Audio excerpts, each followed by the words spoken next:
30 июня в Центре национальной и краеведческой литературы и библиографии Национальной библиотеки Удмуртии в рамках проекта «Терос Эрек» прошла презентация книги краеведа и коллекционера Анатолия Васильевича Новикова «Город Ижевск. Свеж и дорог».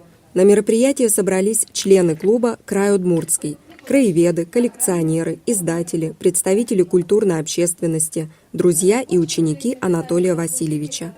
Приветствуя собравшихся, заместитель директора Национальной библиотеки Удмуртии Анна Леонидовна Семенова подчеркнула особый формат встречи.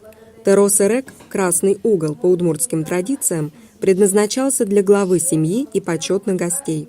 Анатолий Васильевич также был бы на нашем мероприятии желанным гостем. Жаль, что он не дожил до этого события, но присутствует здесь в наших сердцах и умах. Мероприятие сопровождала одноименная с книгой выставка «Город Ижевск. Свеж и дорог». В экспозицию вошли в первую очередь книги самого Новикова и его публикации в республиканских журналах, издания в которых были использованы материалы из обширного собрания краеведа, а также литература о нем и предметы из личного архива. Обзор представленных на выставке публикаций сделала заведующая сектором продвижения национальной и краеведческой литературы Светлана Аркадьевна Вардакова.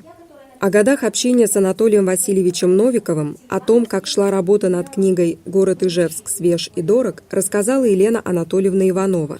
Новиков задумал книгу еще в 2010 году и попросил помочь разобраться с архивом.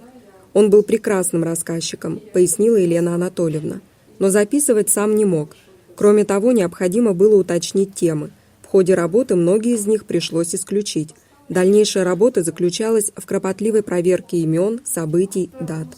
Как призналась Елена Анатольевна, это было необыкновенно увлекательно.